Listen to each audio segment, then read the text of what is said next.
Yo, what up guys, MxgicIQ here, and today I'm actually going to be playing a little bit of Torque Drift 2 on wheel today. Usually we play it on controller, but I wanted to play some on wheel. I finally got some good settings today from one of the devs, and it did make a whole lot of a difference. So today we're just going to be drifting around with the homie Brox on a few different maps. We're on Hakone right now. I might try some of the FD maps as well. Try and do some high-speed stuff on the wheel. I don't know, but for sure, mid-range, like 300 to 400 horsepower stuff, maybe 500 horsepower stuff feels really, really good. So we're going to get that done today. Big shout out to Torque Motorsport, man. They've been doing so much good stuff behind the scenes with the community, communicating, implementing fixes upon things like we were having an issue logging in. They got us into VCs, figured out the issue, and fixed it. I've never seen a dev team communicate like this again. Big shout out to them, man. They're absolutely amazing. And try this game out if you guys will.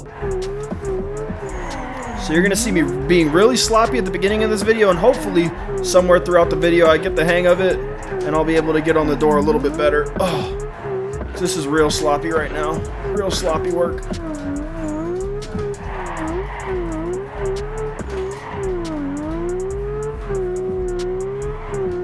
We're going to be doing some section drifting today. So we're at the bottom section of Hakone. This is my favorite section to hit. I think it's very consistent and very easy to drive most of the time. Okay, hold up. Like, at least on controller. Everything on wheels is a little bit more difficult, but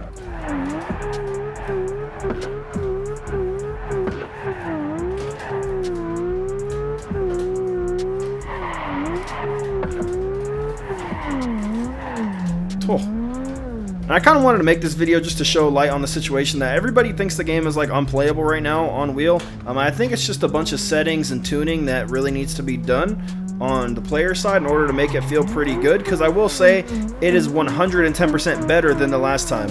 I'm also not saying it's perfect, but yeah, again, I'll pop these settings up on screen right now, so hopefully they can help you guys. 80% force feedback, 54 on the centering. It does help a lot. I am on a belt driven wheel though, so if you guys are on direct drives, try that out. Maybe it'll help a little bit.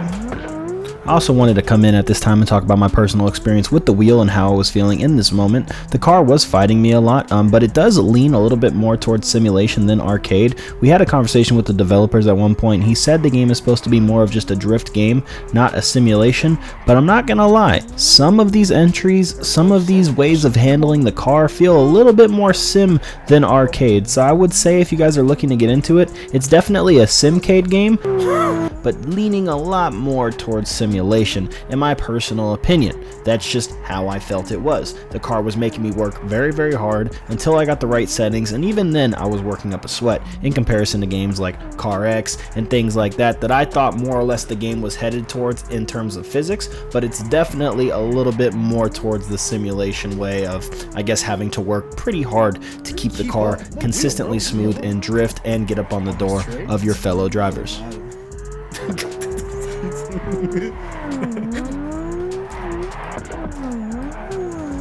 Yeah, come on. It's actually kind of fun. You gotta send it though. I mean, you gotta full commit. I can't even see to my left, so I'm just hoping I don't kill him. Oh, and I think we talked about this as well. If I were to continue my wheel review of the game, I need to be able to see more to my left, to my right, in order to actually gauge what's going on. At least when I'm trying to get doors, right? And specifically what I'm referring to here is the head positioning while in drift, being left to right head swivel. I really need to be able to see more to my left and my right in order to gauge how close I am to my fellow driver, so I can make sure to not make contact with him and avoid it as much as possible. The camera positioning is great, the FOV is great, just need to be able to swivel. Would prefer custom camera positioning though. Okay, hold up. Okay, I finally tuned my limiter timing. We're also on the LZ compound now, which is super fun to drive around on. But I think 100% that changed the car for the better. Like, I don't know why I had the limiter timer so high up before. I think I was just doing whatever I could to try and hear as much backfire as possible, but yeah, this is better. Yeah, that's better. That's better? No!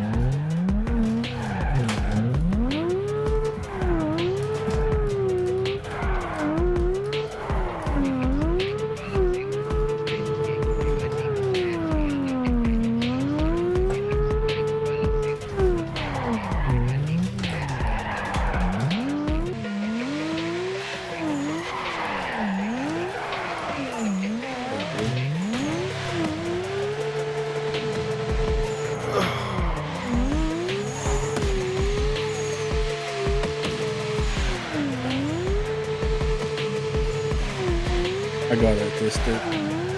Did you just go up the jump? I tried. Said you have to test it? Is that what you said as you went up that shit? Oh, 360! The DRO kids will play it now.